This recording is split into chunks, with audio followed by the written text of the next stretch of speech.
नमस्कार दोस्तों, रिजल्ट.शाला में आप सबका स्वागत है। तो हम लेके आए हुए हैं आप लोगों के लिए पेपर कट। तो पेपर कट में आप लोगों को पता है कि हिंदुस्तान, दैनिक जागरण और द हिंदू, इन तीनों का निचोड़ दिया जाता है। एग्जाम के पर्पज़ से जो भी क्वेश्चन आते हैं पेपर में उस चीज़ को बताया जाता है। तो चलिए हम लोग देख लेते हैं। सबसे पहला क्वेश्चन तो देखिए, आज़ाद भारत में पहली बार ऐसा हुआ है कि एक इस्तीफा दिए IAS अधिकारी को फिर से बहाल किया गया। ठीक है, तो यहाँ देख लीजिए, IAS शाह फैजल ने को केंद्र ने बहाल किया पर्यटन मंत्रालय में उप सचिव। तो ये शाह फैजल जो है आपको जम्मू कश्मीर के है। जब जम्मू कश्मीर से धारा 370 हटाया गया था तो इन्होंने इनका विरोध किया था। तो बाद सरकार ने इसको आपको निलंबित कर दिया था। निलंबन के कुछ दिनों के बाद जो है 6 महीना के बाद इन्होंने इस्तीफा दे दिया अपने पद से। तो इनका इस्तीफा जो है अभी तक स्वीकार नहीं किया गया था। तो इन्होंने बाद में जाके जब मुख्य धारा में लौट गए, समाज के मुख्य धारा में लौट के इन्होंने सरकार से आग्रह किया कि मुझे फिर से बहाल किया जाए। तो ये आज़ाद भारत में पहली बार हुआ है कि किसी अधिकारी, कोई IAS रैंक का अधिकारी जो इस्तीफा दे चुका है उसको फिर से बहाल किया गया। तो इनको जो है आपको पर्यटन मंत्रालय, केंद्रीय पर्यटन मंत्रालय में उप सचिव बनाया गया है। तो शाह फैजल को केंद्रीय पर्यटन मंत्रालय में उप सचिव बनाया गया है। तो चलिए, आज़ाद भारत का पहला IAS अधिकारी जो इस्तीफा देने के बाद फिर से बहाल हुए वो कौन है? आपको शाह फैजल है और पर्यटन मंत्रालय का उप सचिव बनाया गया। इस बात को ध्यान में रखना है। हालांकि ये हमेशा विवादों में रहते हैं तो इनका कोई ना कोई बयान विवादित रहता ही है। चलिए फिर इसके बाद हम लोग आगे देख लेते हैं। आगे हमारा है कि स्वतंत्रता के 75 वर्ष। देखिए, स्वतंत्रता के 75 वर्ष में 75 वेटलैंड्स के लिए मिला रामसर टैग। तो भारत में, हमारे प्रिय भारत में जो आज़ादी के अमृत महोत्सव जो हम लोग मना रहे हैं, इसमें अब हमारे रामसर वेटलैंड्स की संख्या कितनी हो गई है? आपको 75 हो गई है। तो हमारे देश में रामसर साइट्स की संख्या कितनी हो गई? तो 75 हो गई है। तो आज़ादी के 75 वर्ष में 75 वेटलैंड्स। ठीक है दोस्तों, इसके बाद फिर हम लोग चलते हैं कि देखिए, पर्यावरण मंत्रालय ने शनिवार को कहा कि भारत के 11 स्थलों को रामसर सूची में शामिल किया गया है। तो शनिवार को पर्यावरण मंत्रालय ने आपको ये जानकारी दिया है, ठीक है, कि भारत के 11 स्थलों को रामसर सूची में शामिल किया गया है। तो अब भारत में रामसर साइटों की संख्या 75 हो गई है। 15 अगस्त आज़ादी के 75 पूरे हो रहे हैं। 15 अगस्त को आज़ादी के 75 वर्ष पूरे हो रहे हैं। ठीक है, तो इस उपलक्ष्य में जो भारत में वेटलैंड्स की संख्या कितनी हो गई है? 75 हो गई है। साथ ही देख लीजिए हम लोग दोस्तों, कौन कौन से 11 जगहों का तो नाम नहीं दिया हुआ है, लेकिन इसमें दिया हुआ है कि उनमें से देख लीजिए, तमिलनाडु में 4, उड़ीसा में 3, जम्मू कश्मीर में 2, मध्य प्रदेश और महाराष्ट्र में एक स्थान शामिल है। कहाँ कहाँ से शामिल है? तो तमिलनाडु में 4, उड़ीसा में 3, जम्मू में 2, मध्य प्रदेश और महाराष्ट्र एक, कुल मिला के 11 हो गए। तो भारत में रामसर साइटों की संख्या कितनी हो गई? 75 हो गई। चलिए इसके बाद फिर हम लोग आगे चल के देख लेते हैं। हमारा अगला क्वेश्चन है, जम्मू कश्मीर में दुनिया का सबसे ऊंचा रेलवे आर्क पुल बनकर तैयार। देख लीजिए, आर्क पुल, तो ये जो आपको गोलाकार दिख रहा है, अर्धचंद्राकार, इसी को बोलते हैं आर्क। ठीक है दोस्तों, तो ये अर्धचंद्राकार जो शेप होता है इसको बोला जाता है आपको आर्क। ठीक है, तो यही आर्क ब्रिज है, दुनिया का सबसे ऊंचा रेलवे आर्क ब्रिज। रेलवे का आर्क ब्रिज है, दुनिया का सबसे ऊंचा रेलवे का आर्क ब्रिज कौन सा है? तो ये आपको है चेनाब नदी पर बना है। ठीक है, अब ये पूरी तरह से बन के तैयार हो गया है। फिर इसके बाद हम लोग देख लेते हैं। देख लीजिए, ये पिलर है, ये आपको पिलर दिख रहा है, इसकी ऊंचाई आपको है 131 मीटर और ये एफिल टावर से 35 मीटर ज़्यादा ऊंचा। एफिल टावर के हाइट से 35 मीटर ऊंचा ये रेलवे पुल है। और इसके बारे में कुछ जो इंपॉर्टेंट चीज़ें दी हुई है, चलिए हम लोग उस पर डिस्कस कर लेते हैं। देख लीजिए, यहाँ सबसे पहला पॉइंट दिया है, रेलवे ने जम्मू संभाग में सियासी जिले में चेनाब नदी पर बन रहे विश्व के सबसे ऊंचे रेलवे पुल के गोल्डन ज्वाइंट को जोड़ दिया। यह नदी से 359 मीटर, तो ये इसका हाइट कितना है? 359 मीटर। ठीक है, ये 359 मीटर ऊंचाई पर है और अगले वर्ष तक इस पर पटरी बिछाने का काम भी पूरा हो जाएगा। अगले वर्ष तक पटरी बिछाने का काम पूरा हो जाएगा।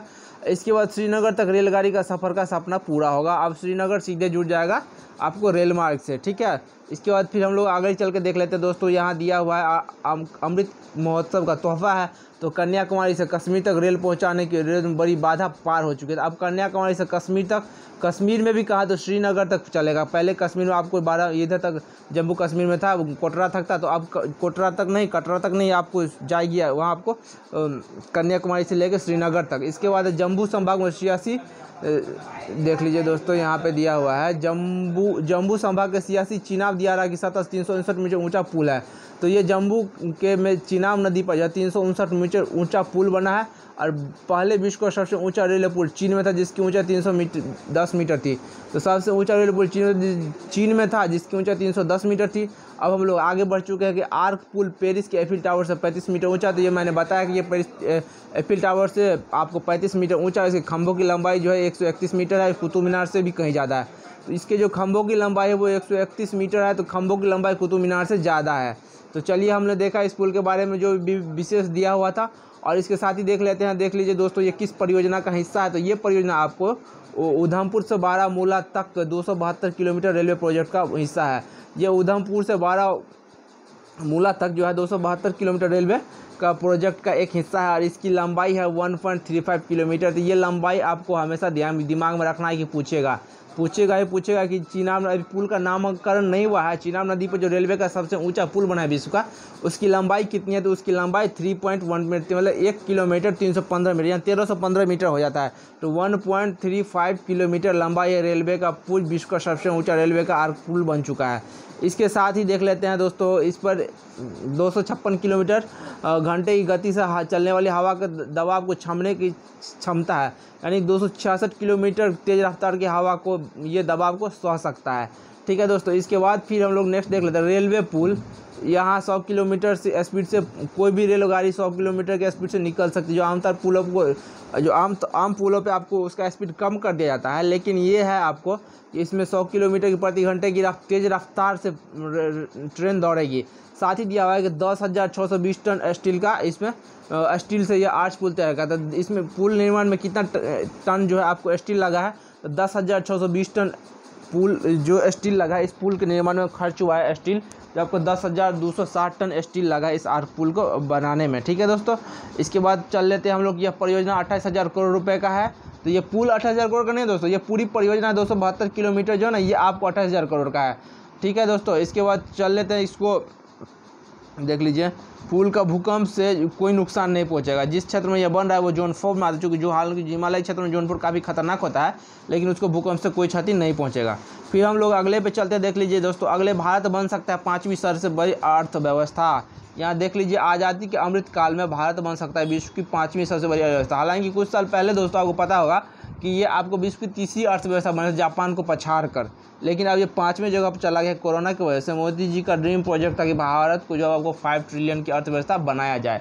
ठीक है, चलिए फिर हम लोग आगे देख लेते हैं दोस्तों। इसका कुछ इंपॉर्टेंट पॉइंट जो डाटा हमारे एग्जाम के पर्पज से है, तो ये IMF का डाटा है। देख लीजिए, अंतर्राष्ट्रीय मुद्रा कोष के आंकड़ों के मुताबिक वर्ष 2021 में भारतीय अर्थव्यवस्था $3.18 ट्रिलियन की थी। IMF के अनुसार जो भारतीय अर्थव्यवस्था है 2021 में वो $3.18 ट्रिलियन की थी, और जबकि ब्रिटेन का है 3.19। ठीक है दोस्तों, ब्रिटेन का कितना है? 3.1, और भारत का तो 2021 में 3.18। तो इस लिहाज से बोला जा रहा है कि जो 2022 का आंकड़ा है वो ब्रिटेन का हो जाएगा 3.38। ब्रिटेन का 2022 का आंकड़ा कितना होगा? 3.38, और भारत का जो है 2022 का हो जाएगा 3.53। तो 3.53 जो आपको ब्रिटेन से ज़्यादा हो जाएगा। तो ये अनुमान लगाया है IMF ने कि भारत जो है वो आपको विश्व की 5वीं सबसे बड़ी अर्थव्यवस्था बन सकती है ब्रिटेन को पछाड़ के। ठीक है दोस्तों, इसके बाद देख लीजिए, यहाँ पर दिया हुआ है कि IMF के अनुसार मुताबिक आज़ादी के 75वें साल में भारत 7.4% विकास दर करेगा। तो आज़ादी के 75वें साल में भारत का विकास दर कितना रहेगा? तो 7.4। ये IMF के अनुसार आज़ादी के 75वें साल में भारत का विकास दर कितना था? 7.4। आज़ादी के अमृत महोत्सव के साल में IMF के अनुसार भारत का विकास दर कितना? तो आपको 7.4। इस डाटा को ध्यान में रखना है। इसके बाद नेक्स्ट देख लीजिए, दिया हुआ IMF का आंकड़ा है कि अगले साल यानी वित्त वर्ष 23-24 में भारत जो है आपको 6.1% की बढ़ोतरी के साथ सबसे तेज़ गति से विकास करने वाला देश बना रहेगा। तो 2023-24 में 6.1% की बढ़ोतरी के साथ विश्व में सबसे तेज़ गति से विकास करने वाला देश भारत बना रहेगा। इसके बाद फिर हम लोग आगे चलते हैं। हमारा अगला क्वेश्चन आ रहा है, अगला देख लेते हैं। नेक्स्ट क्वेश्चन दिया हुआ है कि लाल किले पर पहली बार स्वदेशी हौवित्जर तोप से सलामी। तो आज़ादी के अमृत महोत्सव के तहत जो आपको जो लाल किले पे जो 15 अगस्त को आपको तोप को सलामी दिया जाता है, झंडे को जो ताला सलामी दिया जाता है, उसमें जिस तोप का प्रयोग हुआ उसका नाम हौवित्जर है। तो झंडे को सलामी 21 हौवित्जर तोपों से दिया जाएगा, इस बात को ध्यान में रखना है। फिर हम लोग आगे चलते हैं। हमारा अगला क्वेश्चन क्या है, देख लीजिए। चीन से पहले भारतीय देश से जुड़ सकता है काठमांडू। देख लीजिए दोस्तों, चीन से पहले भारतीय देश जुड़ सकता है काठमांडू। तो अभी चीन के world bank world road project के तहत जो है नेपाल के विदेश मंत्री चीन के दौरे पे हैं, तो उन्होंने चीन के साथ एक समझौता किया है $15 अरब का। ठीक है दोस्तों, तो ये समझौते के तहत जो है वो आपको देख लीजिए खड़का में चीन और सहमति बनी है। देख लीजिए यहाँ पे खड़का और चीन के विदेश मंत्री वांग बी की सहमति बनी है कि चीन अंतर्राष्ट्रीय इंफ्रास्ट्रक्चर परियोजना BRI belt and road initiative को नेपाल में विस्तार किया जाए, यानी कि चीन को सीधे नेपाल की राजधानी काठमांडू से लहासा को जोड़ा जाएगा। तो चीन जो आपको तिब्बत की राजधानी लहासा है, वहाँ से आपको नेपाल की राजधानी काठमांडू को जोड़ा जाएगा। और भारत की चिंता इसलिए भी थोड़ी बढ़ी हुई है क्योंकि चीन की परियोजनाओं को तेज़ी से काम करने का काम शेर बहादुर देवा की सरकार कर रही है। इसके साथ ही आपको बता दें कि हाल ही में भारत के जयनगर से आपके नेपाल के कुर्था तक 35 किलोमीटर रेलवे लाइन का उद्घाटन हो चुका है, जिसका उद्घाटन स्वयं आपको प्रधानमंत्री मोदी और नेपाल के जो प्रधानमंत्री शेर बहादुर देवा ने किया था। और इस को आगे भी ले जाना है, जनकपुर तक ले जाना है। ठीक है दोस्तों, फिर हम लोग आगे चल के देख लेते हैं। ये देख लीजिए खूबसूरत तस्वीर हमारे वायुसेना की है। इसमें आगे हमारे वायुसेना की टीम है और पीछे एक विशाल का जहाज दिख रहा है आपको, ग्लोब मास्टर। तो ये क्या है दोस्तों? उदार शक्ति। उदार शक्ति क्या है दोस्तों? भारत और मलेशिया। देखिए दोस्तों, भारतीय वायुसेना का एक दल द्विपक्षीय अभ्यास उदार शक्ति में भाग लेने के लिए मलेशिया रवाना हुआ है। तो भारतीय वायुसेना का एक दल द्विपक्षीय अभ्यास उदार शक्ति में भाग लेने के लिए मलेशिया गया हुआ है और भारतीय वायुसेना और मलेशिया के मध्य आयोजित किया पहला युद्धाभ्यास था। तो इंडियन एयरफोर्स और मलेशियन एयरफोर्स के बीच सबसे पहला युद्धाभ्यास किया गया, उसका नाम क्या है? उदार शक्ति। उदार शक्ति एक युद्धाभ्यास है जो कि मलेशिया और भारतीय मलेशिया और इंडियन एयरफोर्स के बीच किया जा रहा है। पहला युद्धाभ्यास है। तो ये बहुत ज़्यादा पहला कोई भी चीज़ इंपॉर्टेंट हो जाता है दोस्तों। और अभी मलेशिया जो है आपको तेजस को खरीदने में आपको सक्रियता दिखाई है, तो ध्यान रखिएगा कि भारत और मलेशिया के बीच होने वाला सबसे पहला वायुसैनिक युद्धाभ्यास कौन सा है? तो उदार शक्ति है। साथ ही मलेशिया जो है आपको हमारे LCA तेजस को खरीदने में आपको रुचि दिखाई है, तो हो सकता है कि आपको तेजस मलेशिया खरीद ले कुछ ही दिनों में। साथ ही देख लीजिए दोस्तों, 60% एशिया का घर था भारत। ये बात आपको प्रधानमंत्री नरेंद्र मोदी ने बोला है आपको विश्व हाथी दिवस पे। तो विश्व हाथी दिवस कब मनाया जाता है? तो विश्व हाथी दिवस 12 अगस्त को मनाया जाता है। और 12 अगस्त 2022 को प्रधानमंत्री नरेंद्र मोदी ने बोला है कि 60% एशिया हाथियों का घर है भारत। ये बात किसने बोला है कि 60% एशियाई हाथियों का घर है भारत? ये आपको प्रधानमंत्री नरेंद्र मोदी ने बोला है। और विश्व हाथी दिवस के अवसर पर जब मोदी जी के मुंह से निकला हुआ वक्तव्य अमृतवाणी है और इस अमृतवाणी को एग्जाम में पूछा ही जाएगा, तो आप लोग हमेशा ध्यान रखिएगा कि 12 अगस्त को विश्व हाथी दिवस मनाया जाता है। यहाँ देख लीजिए दिया हुआ है कि ये हमेशा ध्यान में रखना है कि हर साल 12 अगस्त को मनाए जाने वाला विश्व हाथी दिवस एक अंतर्राष्ट्रीय कार्यक्रम है। ये भारत ही नहीं पूरे विश्व में मनाया जाता है। ठीक है, तो ये अंतर्राष्ट्रीय कार्यक्रम विश्व हाथी दिवस है। विश्व हाथी दिवस के अवसर पर मोदी जी ने खुद संबोधन दिया है, तो ये बहुत ज़्यादा इंपॉर्टेंट है। और 7% एशियाई हाथी किस देश में पाया जाता है? तो वो आपको भारत में पाया जाता है। चलिए फिर हम लोग आगे चल के देख लेते हैं हमारा क्या क्वेश्चन है। तो हमारा अगला क्वेश्चन बनता है, वो देख लेते हैं दोस्तों। यूक्रेन के ज़पोरिज़िया परमाणु संयंत्र पर रूसी गोलीबारी से दुनिया चिंतित। तो दोस्तों इसमें जानने वाली बात यह है कि यूरोप का सबसे बड़ा परमाणु घर कौन सा है? तो यूरोप का सबसे बड़ा परमाणु ज़पोरिज़िया है। साथ ही आपको इस पर क्वेश्चन बनता है ज़पोरिज़िया परमाणु घर किस देश में है? रूस में है, यूक्रेन में है? तो ये आपको रूस में है। और ये यूक्रेन में है।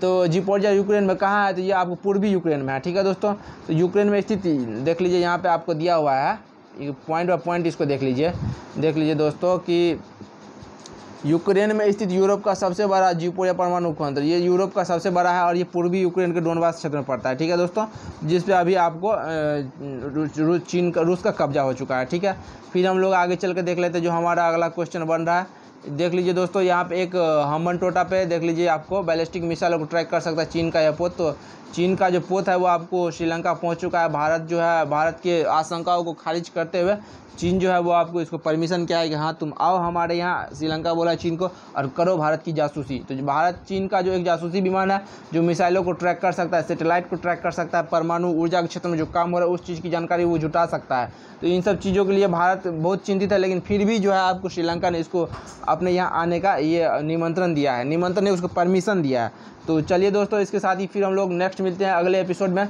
तब तक के लिए जय हिंद और 75वें स्वतंत्रता दिवस की आप लोगों की ढेर सारी शुभकामनाएं रिजल्ट साला की तरफ से।